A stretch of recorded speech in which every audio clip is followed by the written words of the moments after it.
Boa tarde. Boa tarde.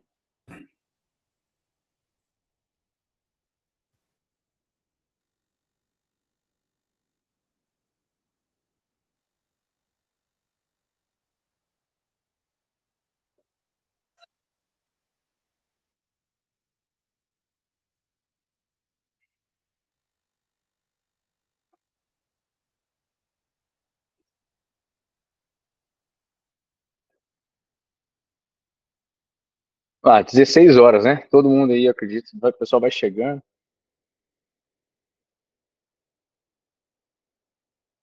Eu vou pedir para vocês deixarem um microfone no mute, mudo, né? Para que a gente possa seguir com essa reunião. E aí, mais para o final, a gente libera para alguma pergunta e tal. Acho que o ideal seria se vocês pudessem escrever as perguntas aqui no chat. A Gabriele vai me ajudando a organizar isso. E eu queria ver se eu fizesse a apresentação completa e depois vocês perguntassem, que eu acredito que eu vou trazer para vocês aqui praticamente todos os elementos que são necessários para que a gente tenha um entendimento dessa questão do TCU. Eu fiz uma apresentação, mas para não ficar uma reunião bem extensa, tentar no máximo em 1 hora, inclusive com as perguntas, eu não vou, algumas coisas que eu vou trazer aqui para esse processo, são relacionadas ao TCU e eu não vou trazer para todas as apresentações a decisão do TCU, tá? Provavelmente algumas coisas que eu vou mandar para vocês depois por e-mail vai comprovando o que eu estou apresentando para vocês, porque senão a gente vai chegar numa reunião que não vai ter fim. Vou compartilhar com vocês aqui o início da apresentação e a gente já vai tocar para que a gente seja breve, né? São sexta-feira. Aí, Gabi, eu não vou ver mais a tela com a turma, vou ver só a tela da apresentação. Você vai colocando as pessoas aí. Essa reunião, gente, Pode deixar. ela é uma reunião, como eu disse, né? Ela é uma reunião secreta. Então, é uma reunião para quem está aqui. É uma reunião que não vai ser divulgada, por agora não, acredito eu. Mas é uma reunião para vocês que são potenciais clientes do escritório, que estão sempre em contato com a Gabriele, com a nossa equipe, tirando as dúvidas para a tomada de uma decisão, né, se seguem ou não com um consórcio de geração distribuída. Muitos de vocês chegaram até a nós com um questionamento se era interessante fazer uma associação, uma cooperativa. Eu vou explicar um pouco sobre isso aqui na apresentação, mas a ideia aqui é esclarecer para vocês o que a gente entende sobre essa situação que está acontecendo no TCU, mas mais do que isso, é explicar a evolução da geração compartilhada e por que, né, que o TCU e a ANEEL decidiram, na verdade o TCU, né, decidiu partir para uma fiscalização e a ANEEL respondeu na semana passada, o TCU, colocando um cronograma dessa fiscalização. Então, eu sei que tem pessoas aqui que já têm consórcio constituído conosco e tem pessoas que estão no processo de contratação de consórcio conosco. E aí a gente vai tentar esclarecer para vocês aqui todas as dúvidas sobre esse assunto. Vamos lá.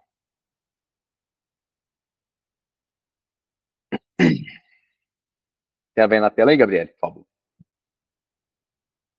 Estamos sim. Perfeito.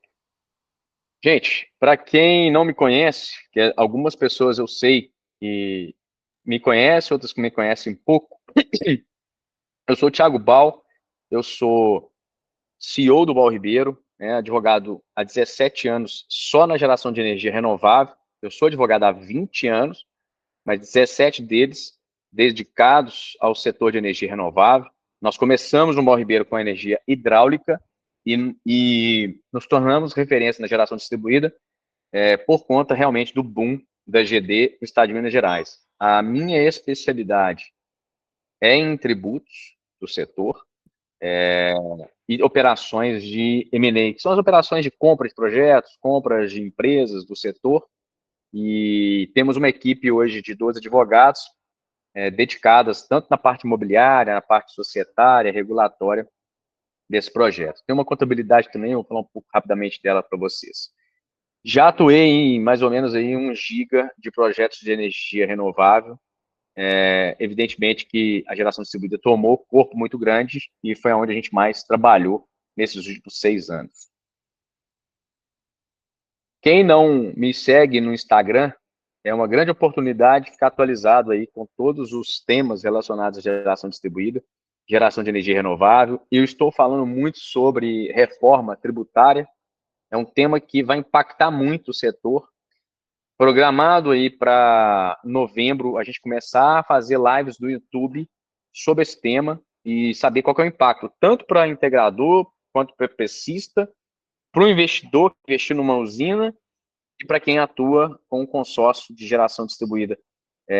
Nós temos aí uma possibilidade de aumento de carga tributária entre 27% e 28%. Então, é muito importante vocês me seguirem ali na rede social, que é onde eu mais divulgo esses assuntos, e no LinkedIn também, tá? Muitas pessoas não sabem o que a gente faz especificamente, né? Contrata a gente para fazer um consórcio, para fazer uma SPE, uma SCP, mas o Baur Ribeiro, ele é um escritório que ele atua em áreas diferentes, né? Contratos, a própria energia regulatório, o societário, a gente também tem outras indústrias, a gente, por exemplo, trabalha muito para o agronegócio, na parte de redução de tributos, né, na aquisição de equipamentos e gestão patrimonial, né, tem muitos clientes aí, tem cliente hoje com 100, 300 usinas de 75, proprietário de uma série de patrimônio, e a gente ajuda ali a fazer a organização patrimonial.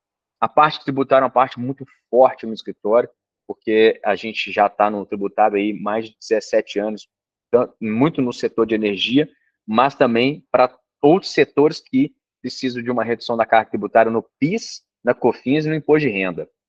E a parte do judicial, né? Arbitragem, contencioso. Hoje nós temos bastante ações contra as distribuidoras, seja por desclassificação de GD1 para GD2, atraso de obra, cancelamento de parecer de acesso e uma série de outras ações. Ações também de EPCistas contra investidores que não pagaram pelas usinas, ou vice-versa, né? O investidor que cobrou do EPCista a performance da usina que não está performando. Então, só para vocês tomarem conhecimento, a gente atua em outras frentes de negócio, não só na energia, mas eu acredito que por conta do boom da GD e posicionamento em rede social, o Baur Ribeiro é conhecido hoje como um escritório focado em energia solar. E nós não somos só energia solar. A gente também tem aqui biogás de aterro sanitário, nós temos a geração hidráulica, trabalhamos com algumas usinas da Eletrobras, né, usinas de 80 megas, 120 megas. Gente, nós temos um blog, tá? Se vocês quiserem acessar aí pelo QR Code, nós temos um blog no site do Baur Ribeiro hoje com mais de 200 artigos. E vocês vão ter acesso a isso de forma gratuita, tá? Um blog gratuito, com bastante conteúdo, que podem ajudar aí, dentro da empresa de vocês, a tomar algumas decisões, tá? Principalmente sobre questão de locação, criação de usinas de investimento, SPE, SCP. Quem não sabe, nós temos uma contabilidade focada na geração de energia, tá? Atuamos tanto para o investidor, que é dono de uma usina, de uma SPE, quanto para um consórcio, cooperativa, associação, e temos uma equipe com 12 anos, de contadores com 12 anos, que atuam no setor de energia, ou seja, entendem a linguagem da energia, tá? Gabriel, depois eu vou passar para vocês esse folder no WhatsApp, vou mandar por e-mail, mas para quem não sabe, nós temos uma contabilidade que pode ajudar vocês a rentabilizar melhor a usina de vocês. Eu acredito também que vocês não devem conhecer um outro projeto que a gente tem, que é o GD Gestão, né? A gente faz gestão completa de consórcio, cooperativa, associação, por um meio de um sistema que é o GD Gestão, que inclusive capta as faturas da energia da distribuidora. Tem também um aplicativo celular. Então, vou te passar rapidamente só para vocês entenderem o ecossistema que nós estamos envolvidos. para saber o que podemos oferecer para vocês ao longo da jornada de vocês na geração distribuída. Então, vamos direto ao ponto, passado aí a parte do merchandising, que ela é muito importante, mais no sentido de vocês entenderem, né, o que é o Baú Ribeiro. Hoje nós vamos falar sobre a fiscalização do TCU, mas é muito importante que vocês entendam algumas coisas que a gente ainda ouve de clientes que chegam no escritório, talvez com desconhecimento, né, de como que surgiu aí a geração compartilhada pela lei, pela resolução 482, depois a 687 e a 14300. Quero trazer um caso concreto de um cliente nosso que foi acusado pela ABRAD na ANEEL de venda de energia, e qual foi o desfecho desse caso na ANEEL. Acho que é importante vocês entenderem que a gente aqui oferece um serviço para vocês que já foi, inclusive, validado pela própria agência reguladora. Tá? E depois falar um pouco sobre essa questão da ANEEL e do TCU, e o que está para vir a partir de dezembro desse ano, conforme o cronograma apresentado pela ANEEL de fiscalização. A resolução 687, e aí eu vou considerar que todos vocês aqui já sabem, né, como que surgiu a geração distribuída pela resolução 482, inicialmente uma resolução que só tratou de sistemas solares conectados no telhado das casas, né, então era uma geração local.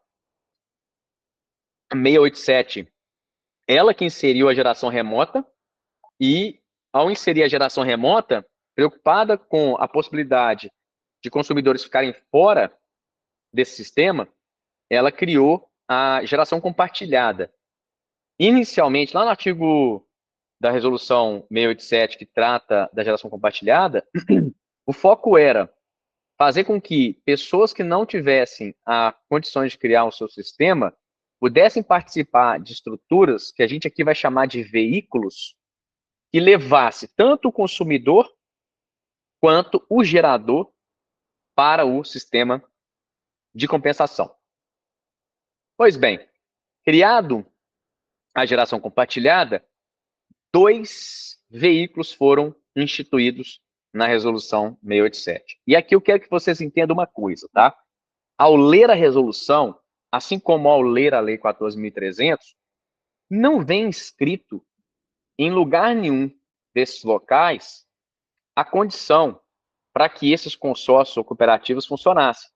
Se é no sistema cooperativista, ou se eu posso utilizar uma cooperativa para poder alugar usinas de terceiros e rentabilizar economicamente, ou se o consórcio, eu faço um consórcio igual é feito um consórcio para construir uma ponte, ou se existe alguma coisa específica para o consórcio de GD. A geração distribuída, ela foi constituída aí ao longo desses anos na tentativa e erro, tá? Não foi algo que teve ali um esclarecimento profundo das suas condições de operação. Então, o consórcio, quando ela fala lá, consórcio ou cooperativas podem compartilhar energia, eu tenho que ir para a legislação desses instrumentos. E quando eu vou, por exemplo, analisar o consórcio, na lei 6.404, que é a lei das SAs, eu percebo que a legislação ela é muito clara em dizer que companhias e quaisquer outras sociedades, sob o mesmo controle ou não, o que significa dizer? Se eu constituo um consórcio com 2 empresas dentro do meu consórcio, não importa se eu, Thiago, sou dono ou controlador das 2 empresas. Isso não descaracteriza a criação do consórcio. Podem constituir consórcio para executar um determinado empreendimento, ou seja, eu posso me reunir com uma outra empresa, 2 empresas se reunirem, mas eu tenho que constituí-la para um determinado empreendimento. E a legislação é muito interessante, que ela ainda fala o seguinte, você tem que ter prazo determinado. Então, são 2 características muito fortes em relação a consórcio para qualquer tipo de empreendimento. Eu tenho que ter dentro dele 2 empresas e eu tenho que ter prazo determinado. Se eu tiver um consórcio que tiver mais de uma atividade no seu objeto social e prazo indeterminado, eu não tenho um consórcio, eu tenho uma empresa, eu tenho uma sociedade de fato que é reconhecida pela Receita Federal, já julgado pela Receita Federal, como uma empresa ela tem que ser tributada. Estava numa reunião agora, acabou agora com um cliente, falando com ele sobre consórcio, e ele perguntou, Tiago, é tributado a contribuição do consumidor? Não. Pô, mas que coisa estranha. Não, porque eu me reuni com uma outra empresa para fornecer para você um benefício e você contribui para eu pagar esse benefício. Agora, se o objeto do meu consórcio for mais de um e ele tiver prazo indeterminado, todos os consórcios que chegam para a gente revisar, ele tem mais de um objeto social e tem prazo indeterminado. A Receita Federal falou assim, isso aqui é uma sociedade de fato. E aí eu tenho que tributar a contribuição do consumidor. E aí o que aconteceu naquela época? Ora, se eu tenho um consórcio que é para a empresa, eu só posso fornecer energia para a empresa, pessoa jurídica. E quando eu quiser fornecer energia pessoa física, a estrutura que tem é cooperativa. E aí, eu, na resolução 687, não estava lá dizendo, olha, utiliza o instrumento cooperativa para GD, ainda que nós não estamos falando de cooperativas ligadas ao sistema cooperativista, que seja de interesse público, tá? Pouco importa. Utiliza o consórcio, que é igualzinho um consórcio para construir uma ponte, para construir uma usina hidrelétrica de Belo Monte, por exemplo, para geração distribuída com as características do consórcio. Nada disso foi dito. Mas o mercado fez uma segregação: consórcio para pessoa jurídica, cooperativa, pessoa física e jurídica. E vamos colocar isso para rodar e vamos ganhar dinheiro. Foi o que aconteceu. E aí a gente esqueceu dos detalhes. Aquele era o momento. Lá em 2015 era o momento para discutir isso. Não agora pelo TCU. Depois que a geração distribuída tomou a proporção que ela tomou. Então, eu quero trazer para vocês aqui a Lei 5.764, que define a política nacional de cooperativismo. Ou seja, cooperativa, ela tem que ser utilizada para o sistema cooperativista. Entenda, eu vou explicar tudo que é uma cooperativa, um consórcio, uma associação, para a gente chegar na fiscalização do TCU e vocês entenderem qual que é o verdadeiro problema. E aí, quando eu vou no artigo 3º, está escrito: celebram contrato de sociedade cooperativa as pessoas que reciprocamente se obrigam a contribuir com bens ou serviços para o exercício da atividade econômica de proveito comum, sem objetivo de lucro. Vejamos, eu tenho pessoas, aí pode ser jurídica ou física, que reciprocamente, ou seja, tem uma relação entre elas, tá? Se obrigam, essa relação de obrigação, a contribuir com bens próprios ou serviços, bem pode ser dinheiro, tá? Para exercício de uma atividade econômica. Agora, não pode a cooperativa ter objeto de lucro. O que significa? Não é porque eu não posso faturar. Você tem cooperativas aí bilionárias. É porque todo o lucro não fica para a cooperativa, volta para os cooperados. Quem tem cooperativa de geração distribuída sempre me pergunta no final do ano: Tiago, sobrou 10 mil aqui no caixa, o que eu faço? Emite uma nota fiscal qualquer de alguma empresa do seu grupo, mas se virar o ano com esses 10 mil, você vai ter que distribuir os seus consorciados, os seus cooperados de GD. Então, eu não posso ter lucro, porque o lucro ele é revertido para os consumidores, teoricamente, aqui na GD, né? Eu não posso ter lucro na cooperativa para ela própria, porque ela não é uma empresa, tá? Ela é uma entidade sem fins lucrativos. Segura isso aí, gente, porque isso foi tratado no TCU, tá? Foi tratado no TCU. E aí, quando a gente sai da 687, então a gente ficou de 2015 até 2022 trabalhando com esses modelos de negócio, a cooperativa e o consórcio.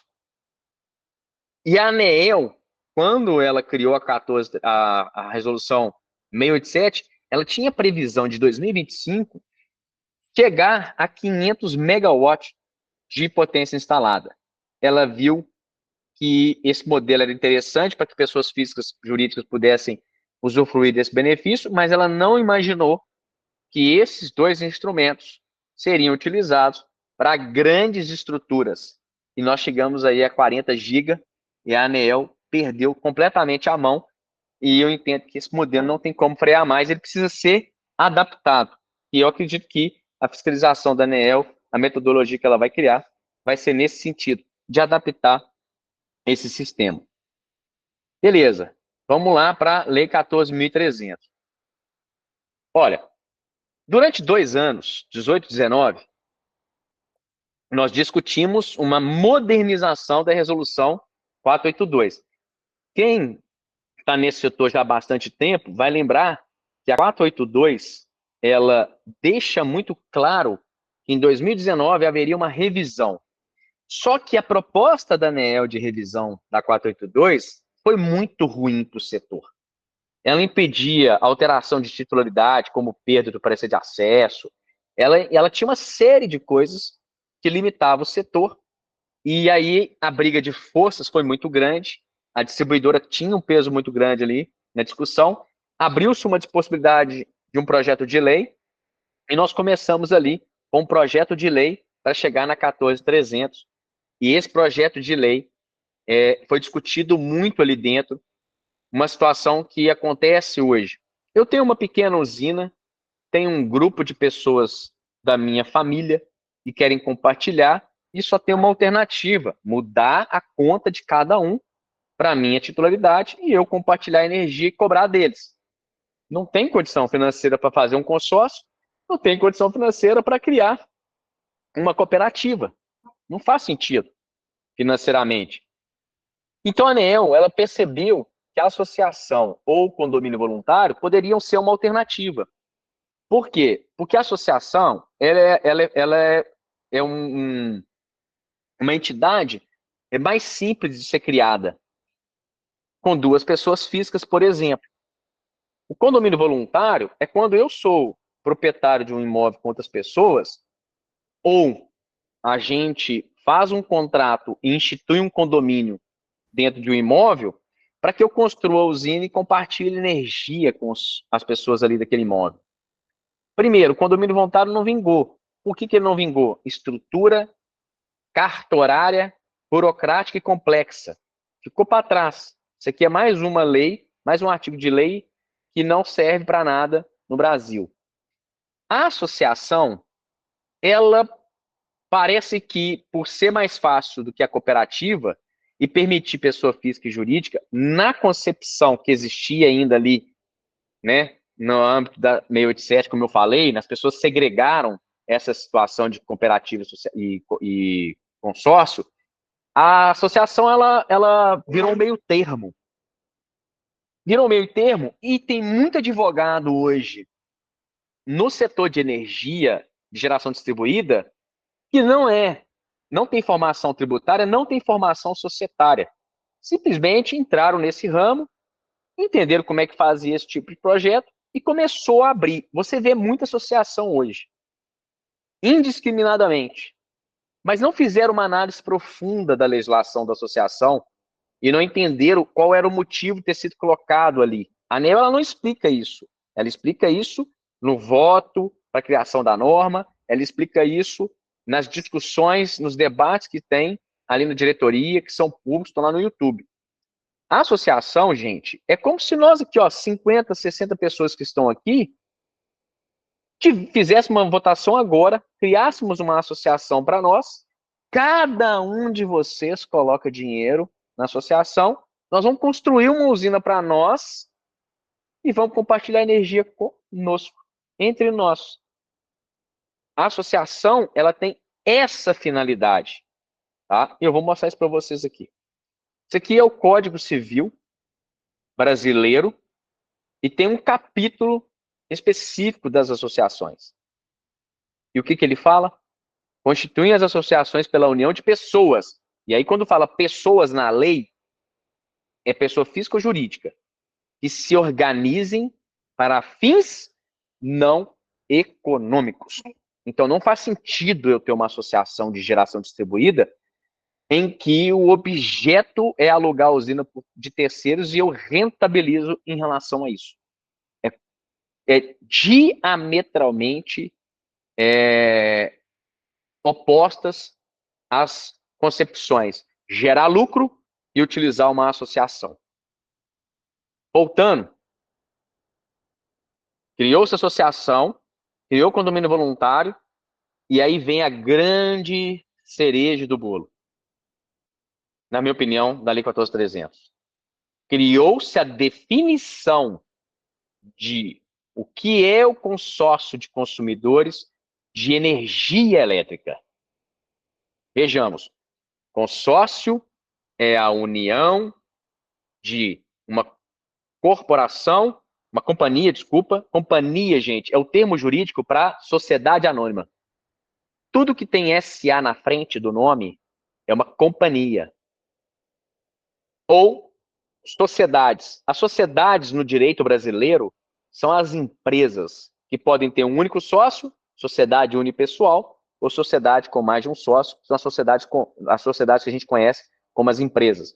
Então, quando eu vou na lei 6.404 de 1976, que fala, olha, consórcio é a união de companhias e sociedades para um fim econômico, tá?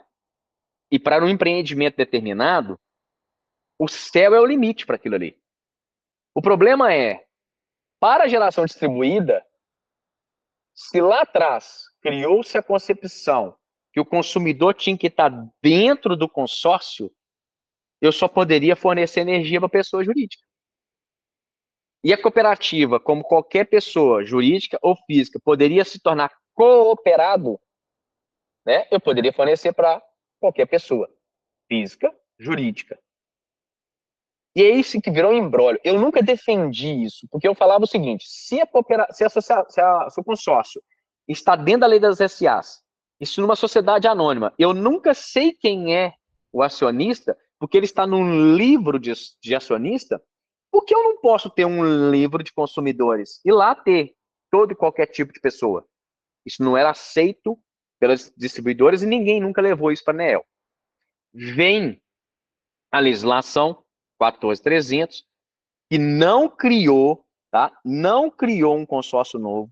Ela não criou, mas ela definiu que o consórcio pode reunir pessoas físicas ou jurídicas consumidoras. E aí a gente vai ver isso aqui. Então, a gente estava na 687, criou-se essa mentalidade de que o consórcio ele era só focado para pessoa física e pessoa jurídica. Por quê? Porque lá naquela época, eu tinha que incluir o consumidor dentro do consórcio. Então, eu alterava o contrato de consórcio e, ao alterar o contrato de consórcio, eu colocava os consumidores. Tem contrato de consórcio hoje aqui, que a gente já trabalhou com eles, com mais de 300 consumidores lá dentro. Pô, Thiago, é pouco consumidor. Não, mas eram 300 empresas com consumo muito alto. E aí, quando a gente vai para a lei 14.300,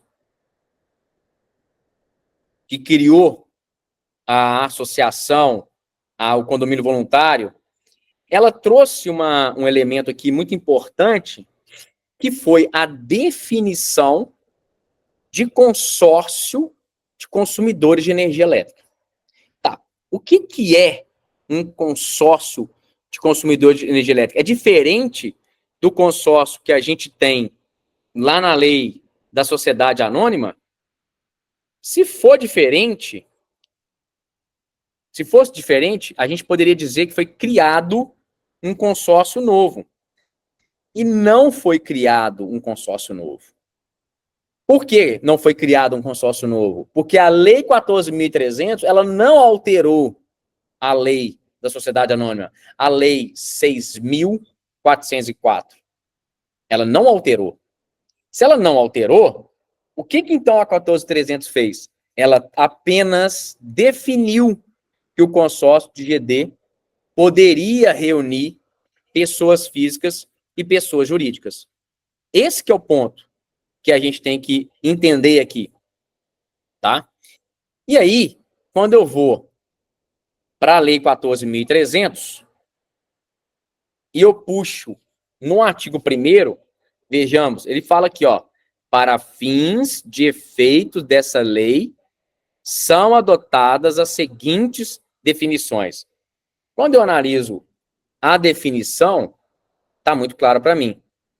Consórcio de consumidores de energia elétrica é a reunião de pessoas físicas ou jurídicas consumidoras. O que a lei está dizendo? O consórcio pode ser um veículo que leva um consumidor, pessoa física e jurídica, para o sistema de compensação. É isso que está sendo dito aqui. Mas eu não criei um consórcio novo. Tá? Tiago, como isso é feito, então? Como isso é feito, então? Se eu não tenho condição de colocar uma pessoa física dentro de um consórcio de geração distribuída. Isso é feito da seguinte forma. Nós vamos ver num desenho no final dessa apresentação que eu não passo mais a enxergar o consórcio como um instrumento que eu levo o consumidor para dentro do quadro societário do consórcio. Mas eu enxergo o consórcio como um empreendimento que aluga usinas e conecta consumidores a essas usinas. É isso que a gente precisa compreender e acabar com esse conceito de que cooperativa é para pessoa física e jurídica, associação é para pessoa física e jurídica e consórcio é para pessoa jurídica. Porque nós já vimos aqui que a cooperativa não pode ter fins econômicos e o consórcio, e a associação também não pode ter fins econômicos, e o único que é constituído para fins econômicos é o consórcio. Se eu, então, estou montando um empreendimento que eu estou visando que ele me gere receita, e eu estou montando um empreendimento que não é associativo, que não é de interesse público, a cooperativa está lá na lei. Ela é de interesse público para fins não econômicos e do sistema cooperativista. A associação está na lei. Ela é para fins sociais e não econômicos. Então, me resta para quem quer criar um empreendimento apenas o consórcio. Tiago, mas uma galera vende a associação. São advogados que muitas vezes escolheram um instrumento mais fácil de fazer, porque realmente a associação ela é mais fácil de fazer, do que realmente escolher o documento correto. Você virar para um cliente e falar assim, olha, é melhor você fazer o consórcio. Pô, mas o consórcio tem que ter 2 empresas lá dentro, tem que ter 2 contabilidades, mais a contabilidade do consórcio. Sim, a associação não precisa disso, certo. Mas a associação, ela tem o fim social e não econômico. Então, ou a gente, que está todo mundo aqui nessa reunião, aprova uma ata, cria uma associação nossa, vamos botar dinheiro, construir uma usina, fornecer energia para nós, e um pedacinho da nossa energia nós vamos entregar para uma entidade, por exemplo, uma creche. Aí eu estou utilizando o instrumento da associação de forma correta. Eu gosto de trazer um detalhe sobre a associação que às vezes as pessoas não observam. Deixa eu pegar uma legislação aqui, que é o Código Civil, rapidamente. Quando a gente está no Código Civil, lá no artigo 53 da associação, então aqui eu trouxe, né, que falava que é para fins não econômicos. O interessante é que eu tenho que dizer que o associado tem que ter direitos iguais. Então, como que eu tenho um associado que recebe mais energia do que o outro? É muito estranho isso, tá? A exclusão de um associado só é admitível com justa causa. Então, eu tenho que criar todo um processo para poder demiti-lo e ela tem que ter um procedimento que assegure o direito de defesa. Um associado, por exemplo, que está devendo, Se ele não tiver o direito de se defender ou de pagar aquele débito, se ele for excluído por uma associação de GD, ele pode judicialmente solicitar que ele volte para lá. Tá? Então, você tem uma série de coisas que são extremamente importantes que ninguém olha. Eu vou trazer esse final aqui, ó. Não, dissolvida a associação, o remanescente de seu patrimônio líquido, depois de deduzidas, se for o caso, as cotas ou frações, será destinado a entidades sem fins não econômicos designadas no estatuto. A associação de GD, eu nunca vi nenhuma falar qual é a associação que vai destinar os bens da associação criada. Se for omisso, Thiago, é porque ela é omissa. Se for omisso, esse patrimônio tem que ir para o município, para o estado ou para a União. Por que isso, gente? Porque a associação, ela é uma associação que tem que ter fim social, tá? E é muito importante entender isso, que às vezes isso não aparece para quem está escolhendo o veículo mais fácil. Beleza. Já entendemos, então, que não foi criada uma modalidade nova de consórcio, mas foi criado uma definição para fins regulatórios de que o consórcio pode, sim, aglutinar pessoas físicas e jurídicas. E aí, as distribuidoras não podem impedir a conexão de pessoas físicas ao sistema de compensação, cujo titular das usinas sejam os consórcios. Por que titular das usinas? Porque o consórcio celebra um contrato de locação do imóvel, com o dono do imóvel, aonde vai ser instalada a usina. É uma regra que está no artigo 10 da Lei 14.300 e estava no artigo 6A da Resolução 482. É obrigatório que faça essa locação. A partir do momento que ele celebra um contrato de locação com o titular, com o dono do imóvel onde vai ser instalada a usina, ele vira titular da unidade consumidora geradora instalada naquele local. Então, se eu estou dizendo que aquele consórcio é de consumidor de energia elétrica, ele pode compartilhar a energia daquela usina com os consumidores conectados num consórcio. Poxa, Thiago, mas eu não posso colocar o consumidor pessoa física dentro do quadro societário do consórcio. Não precisa, não deve, e só fazia diferente porque ainda não havia uma interpretação clara de como funcionaria o consórcio na GD. Já podia ter sido feito lá atrás, na 687. Você vai ver no final dessa apresentação que tem um termo de adesão em que ele adere às condições de consórcio e eu informo a distribuidora que a pessoa física está participando por meio da ficha de distribuição, de alocação de excedente de energia. Quando é que começou a aceitar essa condição?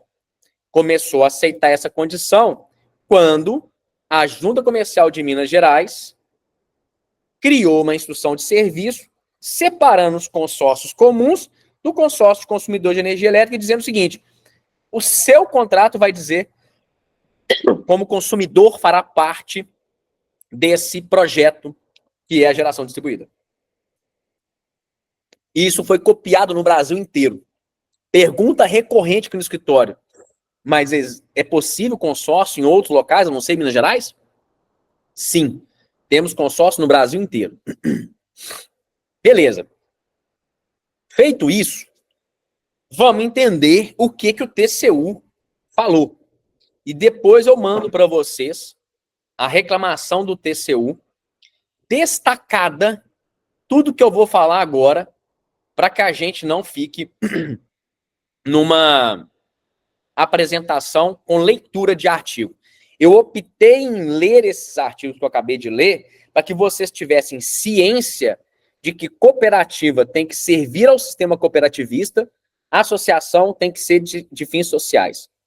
Tiago, mas tem um monte de cooperativa funcionando. Tem, essas cooperativas serão fiscalizadas. Qual tipo de cooperativa é possível? Aquela que eu reúno os cooperados para colocar dinheiro na cooperativa e com esse dinheiro construir as usinas, e aí sim a gente pode compartilhar a energia com o terceiro. Essa é a visão, tá, que se constrói do sistema cooperativista, e o TCU bateu muito nessa tecla. O que o TCU falou? O TCU, ele Deixa eu tirar da tela aqui para ver a carinha de vocês, e depois eu volto para cá. O TCU, ele fez o seguinte, gente. Lá em 2023, um estudante, funcionário do TCU, fez um curso dentro do TCU, na escola do TCU, e apresentou uma monografia dizendo que a geração distribuída do jeito que ela existe, ela estava desvirtuando a comercialização de energia. Criaram mecanismos para comercializar energia. Com base nessa monografia, a área técnica do TCU, a Audi Elétrica, que chama essa área técnica, ela abriu uma representação trazendo todos os elementos. Essa monografia, ela trouxe páginas de várias empresas que forneciam energia na geração compartilhada, dando desconto. Trouxe ali o nome de todas elas e começou a construir uma estrutura dizendo o seguinte, olha, se a Lei 14.300 fala que a geração distribuída é feita para você gerar a sua própria energia ou compartilhar, tá, a sua energia com outras pessoas do seu convívio, uma empresa com suas filiais, no conceito de geração própria, a partir do momento que o dono da usina, o titular da usina, não tem nenhuma relação com o consumidor, no entendimento desse funcionário, seria venda de energia.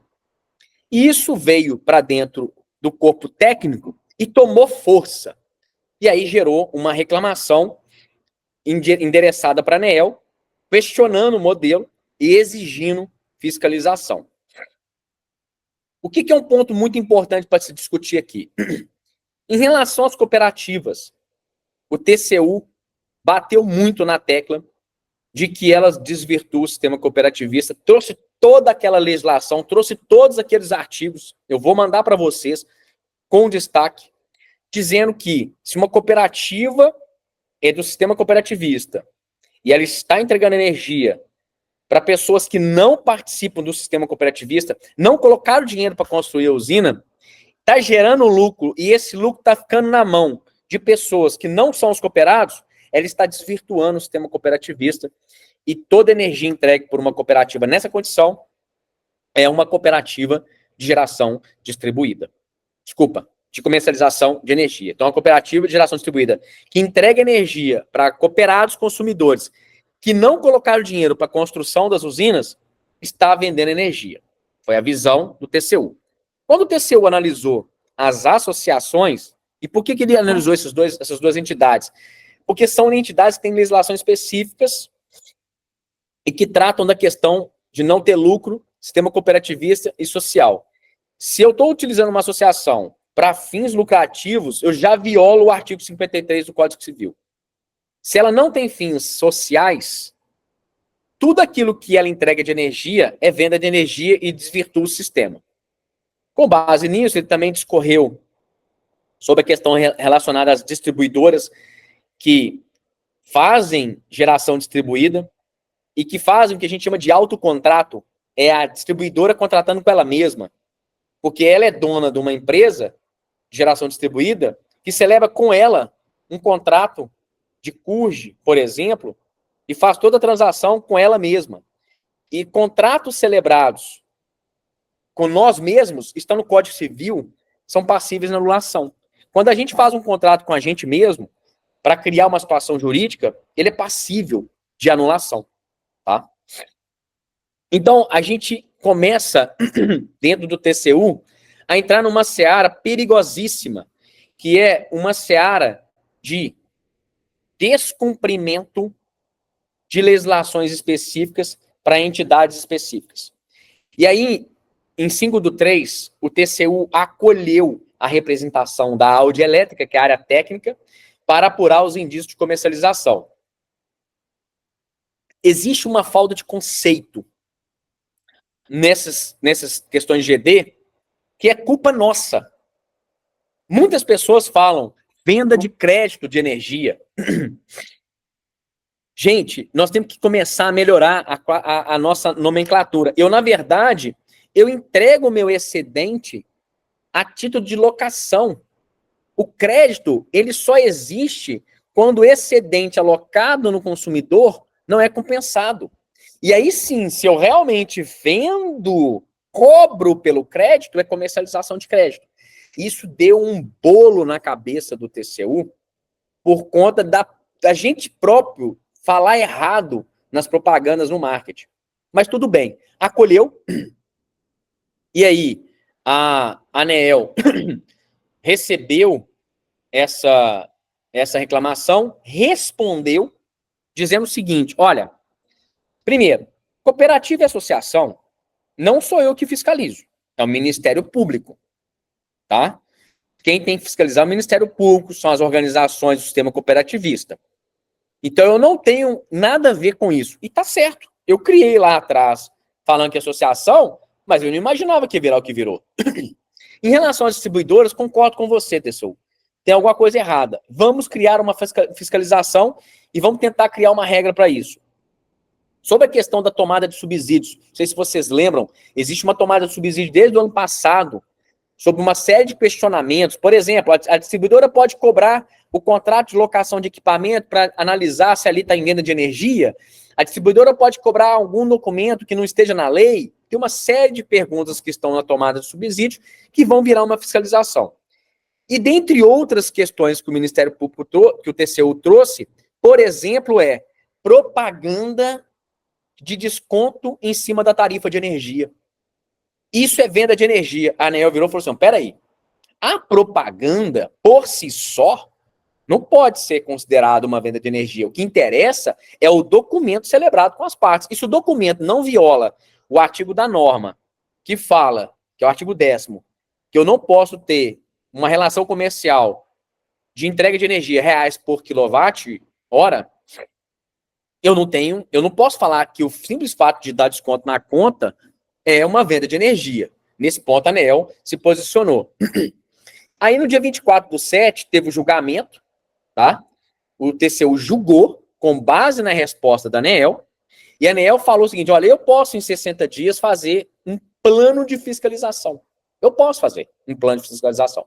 Aí teve o julgamento e o TCU falou assim, olha, já que a ANEEL aceita fazer o plano em 60 dias, determina que ela apresente em 60 dias o plano. Aí que tanto de notícia, né? A ANEEL é compelida em 60 dias a apresentar um plano. Gente, foi a própria ANEEL que disse que em 60 dias apresentaria.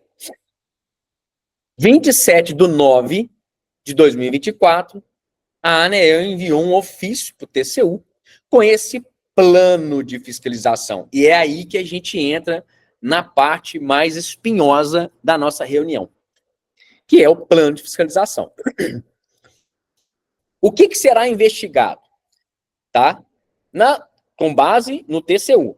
Na assinatura de energia com desconto garantido, indexação da remuneração dos contratos à tarifa de energia. A ANEEL vai ter que dizer se isso é venda de energia ou não. Tá? Eu vou trazer para vocês aqui um julgamento de um caso concreto da ANEEL, sobre isso, inclusive. Conduta anticoncorrencial das distribuidoras. Conflito de interesse de autocontrato. Essa questão, se o autocontrato é válido ou não. Por exemplo, CEMIG e CEMIG Sim. A CEMIG Holding é dona da CEMIG Sim, que é dona da CEMIG D. Quando as duas empresas fazem contrato, é autocontrato, porque é o mesmo sócio. Então, a gente tem que avaliar essa situação. Locação de central de micro ou mini geração distribuída. Para o TCU, o aluguel de usinas se aproxima à venda de energia. Isso é um absurdo. Então, a ANEEL tem que se posicionar sobre isso e analisar se os contratos refletem a locação ou se os contratos estão com cláusulas de venda de energia. E o desvio de uso de cooperativas e associações. Tiago, até agora você não falou nada de consórcio. Você está vendendo seu peixe? Não. É porque o TCU não bateu em consórcio. Ele não bateu em consórcio. Você pega a reclamação do TCU, dá um Ctrl+F lá, ou Ctrl+R, dependendo do computador, e digita consórcio. 3 ou 4 passagens, quando ele cita a Lei 14.300 na definição de consórcio, ou cooperativa, ou associação para geração compartilhada. Em momento algum, o TCU destrinchou o consórcio, porque se ele é feito de forma correta, ele é impossível de ser contestado numa operação de geração distribuída. Na nossa opinião, aqui no Baú Ribeiro, inclusive, tá? Pois bem, na resposta da ANEEL, e aí a gente já tem um tom para fiscalização, em relação à assinatura de energia, ela fala, como eu disse para vocês, que a mera propaganda não significa que está tendo comercialização. Tem que analisar os instrumentos. Por isso que o contrato muito bem feito, refletindo a GD pura, é essencial. Conduta anticoncorrencial. A ANEEL diz que vai investigar e vai quebrar esse monopólio. Isso aí eu quero ver. Locação. Na opinião da ANEEL, esse é um modelo de GD que já existe e é o que realmente reflete locação de equipamentos. A fiscalização de cooperativas, a ANEEL não vai fiscalizar o desvirtuamento, tá? Ela diz que isso não é um problema dela, isso vai ficar para o MP, então provavelmente ela vai, na fiscalização, juntar elementos para o Ministério Público, para as organizações de classe, mas a ANEEL não vai fiscalizar, tá? E ela vai apresentar, como eu disse, o plano em 60 dias que foi apresentado, só que na hora que ela apresentou o plano, esse plano ficou até o final do ano que vem, um plano bem longo. Vou mostrar para vocês aqui. Na decisão, isso aqui vou pular. Aqui, ó. Esse é o plano que a ANEEL apresentou para o TCU. Tá restrito, gente, porque tá restrito lá dentro do site. Nós conseguimos ter acesso a esse plano, mas ele está dentro hoje como restrito. Para você ter acesso, você tem que solicitar com a senha do Gov e com base na lei de informação. Eu não vou ler o plano todo para vocês aqui, mas só para vocês terem um detalhe, começa em dezembro de 24 e vai todo semestre de 2025. Só um detalhe aqui, tá? Superintendência de Fiscalização Técnica que vai fazer isso, a SFT. Então, ela está apresentando o plano conforme a decisão do Tribunal de Contas. Resumindo, para vocês entenderem. Dezembro, ela vai começar a avaliar os normativos para ver se é necessário mudar a resolução para fortalecer os processos internos de fiscalização. A ANEEL não pode fiscalizar sem ter uma base regulatória. E aí nós vamos começar no ano que vem, no início do ano que vem, ter uma guerra com a ANEEL, porque nós não podemos deixar que a ANEEL altere a resolução sem respeitar a Lei 14.300, tá? Depois, em abril de 25, vamos ter a definição das metodologias e como que vai ser o monitoramento. E a ANEEL, ela vai selecionar algumas empresas para serem fiscalizadas. Pode ser a sua, como pode ser a CEMIG, sim, como pode ser a do vizinho. Vai ter um processo específico, com a metodologia específica para selecionar. E aí, em maio de 25, começa uma fiscalização piloto, com base nessa metodologia. Tudo isso está escrito naquele documento que eu vou mandar para vocês até segunda-feira. E aí, julho de 25, ela vai analisar a manifestação da fiscalização. Ou seja, você vai ter direito de se defender. Em maio, você vai começar a ser fiscalizado. Se você não gostar, se você não aceitar, você tem direito de se manifestar. E ela também vai apresentar uma manifestação sobre o que ela está entendendo da fiscalização. Agosto de 25, inclusão da fiscalização na agenda da ANEEL. Aí vai virar uma rotina da área técnica. E no segundo semestre de 25, começa a fiscalização das distribuidoras. Aí ela vai escolher, nas distribuidoras que tem grupo econômico, uma das suas empresas para poder fiscalizar. A CEMIG, como não é uma distribuidora com ramificações, ela vai ser investigada individualmente. Mas quando você pega, por exemplo,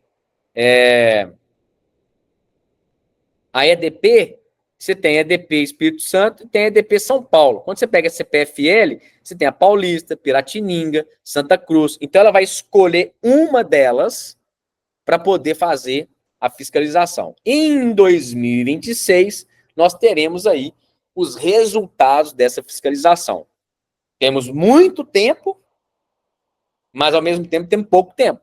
Porque nós temos que começar 2025 com esses consórcios rodando, estruturados para que não seja pego. O que eu quero trazer para vocês aqui? Porque eu vou falar um pouco agora dos nossos consórcios, tá?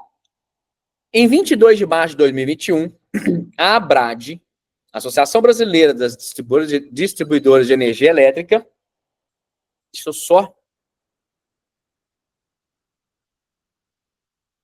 mudar o slide aqui, só um minutinho, gente. Espera aí.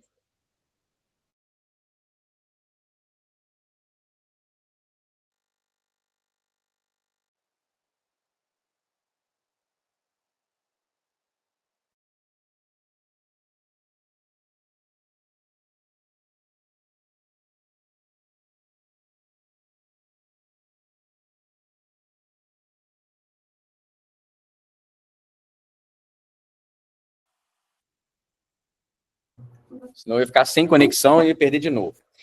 E aí o que aconteceu, gente? Quando a gente chegou em 2021, a ABRAD, ela fez uma denúncia para a Meta, dizendo que a Meta vendia energia elétrica.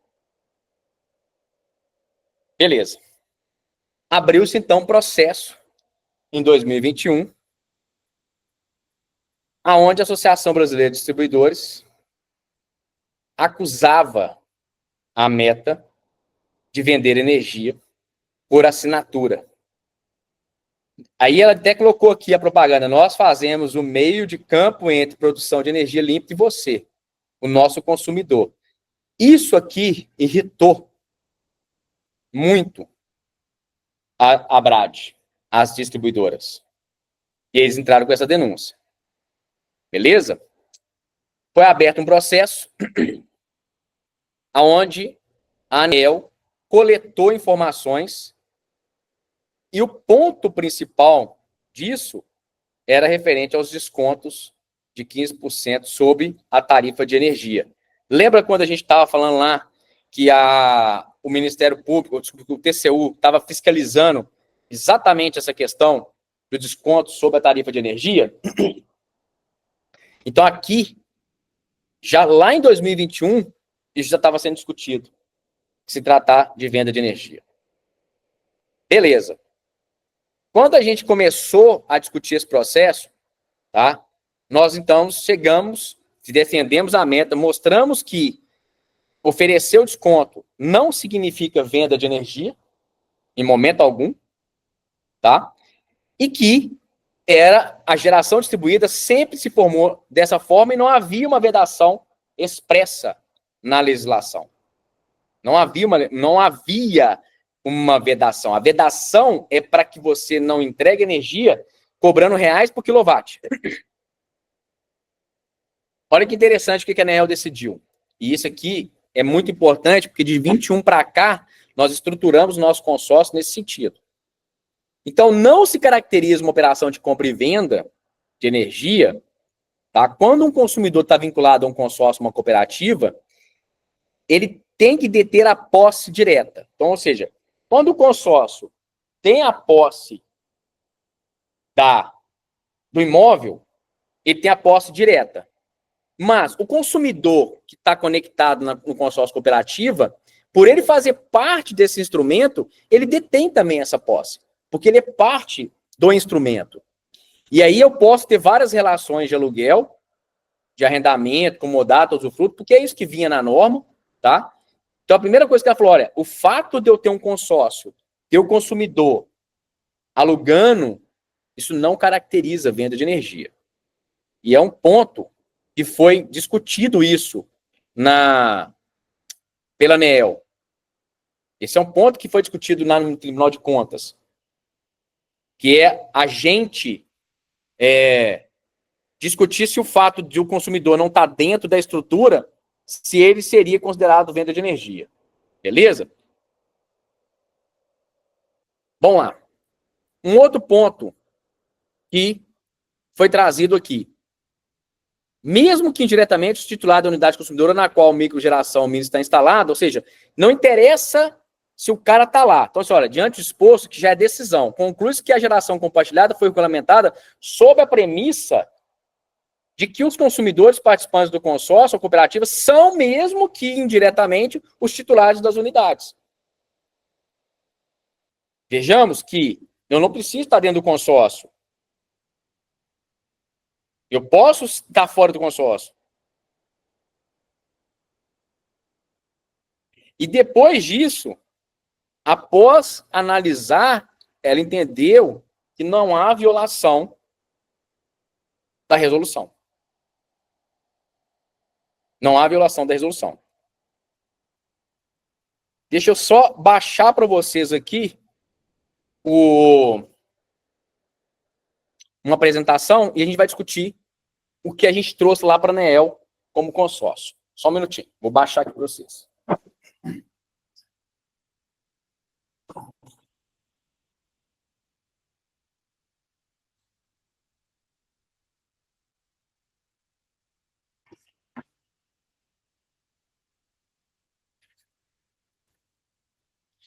Gente, aqui eu quero trazer para vocês, só antes de eu discutir esse ponto, o que a gente tem que entender? Que toda essa estrutura que a gente montou de consórcio, ela veio de 2021, quando chegou a lei 14.300, a gente melhorou o modelo lá naquele conceito que nós tínhamos visto da definição de que o consórcio de energia elétrica era o consórcio de aglutinação de pessoas físicas e jurídicas. Em 2021, ainda o consórcio não comercializava, não compartilhava energia, tá, com pessoas jurídicas. Porque a gente vivia aquela situação de que eu não conseguiria conectar pessoas físicas no consórcio. E aí a gente teve o julgamento já em outubro de 2021. Então, a primeira coisa, fortaleceu que os nossos consórcios eram consórcios que estavam na estrutura correta da geração distribuída. Aí veio a lei 14.300 e a gente reformulou os consórcios para adequar à legislação de 2022. Então, nós incluímos as definições, trocamos as cláusulas do objeto, trocamos as cláusulas de tempo de adesão, ou seja, formatamos o consórcio para se adequar à Lei 14.300, mas nós já tínhamos uma base forte, bem forte, do consórcio. Então, eu vou trazer para vocês, e aí eu vou trazer com base naquilo que TCU estava discutindo. Perfeitamente aqui. Primeiro, o nosso consórcio foi validado em 2021, conforme o ofício 0344. Ele está conforme a Lei 14.300. Ele admite pessoa física e jurídica com domínio edilício, porque os consórcios antigamente não poderiam ter, porque o condomínio edilício, ele não é uma empresa, apesar de ter CNPJ. O MEI não é uma empresa, apesar de ter CNPJ. O nosso consórcio, ele é escalável, sem ferir a legislação a título de comercialização, e ele reflete as condições de rateio de locação exigidas pelo Tribunal de Contas. Como é que ele funciona? Para poder se adequar, a gente constitui um consórcio por duas empresas, e eu tenho um líder, que é o que administra, e uma segunda consorciada. Aqui eu respeito a lei 6.404/76. Tem que ter duas empresas lá dentro. A gente celebra contratos de locação do imóvel com o proprietário do imóvel e o contrato de locação dos equipamentos. A nossa cláusula no contrato de equipamento não é uma cláusula de reais por quilowatt-hora. É uma cláusula que determina a performance do equipamento como uma remuneração variável. Isso foi permitido pela ANEEL em 2015. Quando a ANEEL votou a resolução 687 e deixou bem claro, você pode ter um contrato de locação com uma cláusula de performance, desde que a maior parte do valor da locação seja fixa. Então, a gente cria ali uma cláusula de performance, levando em consideração a performance declarada na usina pelo cliente. Um outro contrato que a gente tem é um termo de compromisso entre o consórcio e o consumidor, que é esse contrato que vai criar a relação do consumidor com o consórcio. E o termo de adesão, que é um instrumento onde ele adere às condições do consórcio para ele poder participar do sistema de compensação. Mas ele não entra dentro do quadro societário do consórcio. E aí eu tenho uma relação financeira entre o consumidor e o consórcio de contribuinte para que o consórcio faça a gestão desse recurso, pague todos os custos de locação, e o consumidor, como possuidor indireto foi o que a ANEEL falou aqui, né? Ele tem indiretamente a titularidade da unidade consumidora na qual a micro ou mini geração está instalada, tá? Então, os consumidores integrantes da geração compartilhada não se equiparam a consumidor livre ou especial, porque eles não escolhem o seu fornecedor de energia, tá? Não adquirem insumo de energia de terceiro. Então, o consumidor aqui, ele, para o sistema de compensação, ele é visto como um possuidor, ele é visto como um possuidor indireto em relação a esses equipamentos. Isso que a ANEEL está dizendo lá em 2021, e uma opinião da ANEEL em 2021, em outubro, não é diferente da opinião da ANEEL em 2022. A ANEEL se manifestou no projeto de lei, ela participou. A agência foi consultada, teve reuniões com o Ministério de Minas e Energia, a ANEEL e parlamentares. Então, essa estrutura, ela foge um pouco daquilo que o TCU estava fiscalizando, porque quem analisar os documentos do TCU tem contratos de empresas que compartilham energia, aonde tem uma relação direta com a tarifa de energia, com precificação. Hoje a gente vê alguns contratos que tem um valor específico do quilowatt-hora para cada energia injetada. Então, nós desenvolvemos um modelo de contrato de consórcio que ele hoje, se fiscalizado pela ANEEL, pelo TCU, o contrato por si só não caracteriza venda de energia. Agora, se o empreendedor, depois que sai do escritório, faz algo diferente daquilo que nós orientamos, aí é uma situação que a gente não tem como controlar.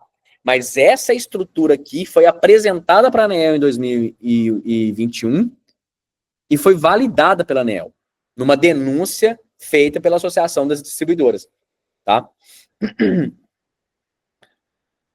Eu quero que vocês entendam que, a partir de agora, qual que é o caminho que será trilhado para essa fiscalização.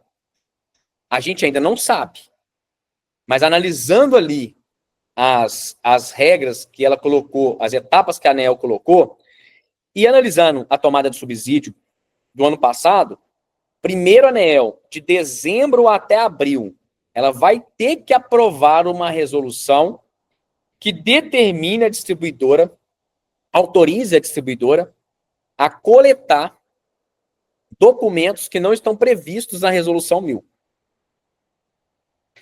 Vejamos, quais são esses documentos? O contrato de locação, por exemplo, de equipamento. Porém, a norma, a lei, só determina que se apresente o contrato de locação do terreno. Então, nós vamos ter uma disputa com os consumidores nesse sentido. Vamos ter muita disputa. E isso vai ter uma guerra entre a ANEEL e grandes empresas do setor a partir de 2022. e 25.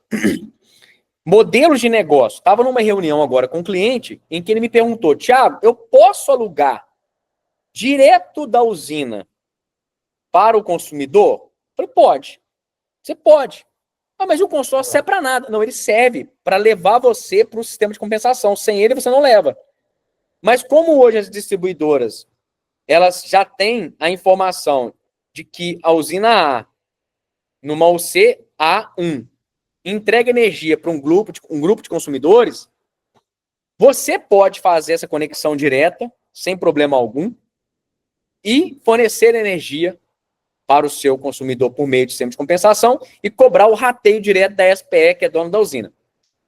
Só que, se você for analisar sobre o aspecto tributário, você está colocando 100% do valor da locação na SPE e ela tem um monte de custo. Então, você tributa primeiro na receita e depois paga os valores que não são dedutíveis.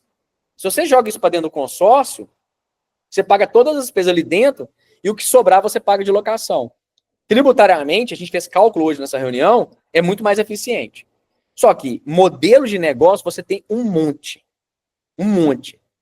O que a gente precisa deixar bem claro é que se não ficar claro para a ANEEL, para o TCU, que o que está acontecendo no seu consórcio ali é rateio de despesa de locação, por quê? Porque debaixo do consórcio só tem despesa de locação. Dentro do consórcio, você tem um líder que cobra pela gestão. E a gestão do líder é importante, porque ele vai fazer a gestão das usinas. Então, é assim que a gente constrói um modelo, vamos dizer, com antídoto, com soro, para que não seja pego pelo TCU.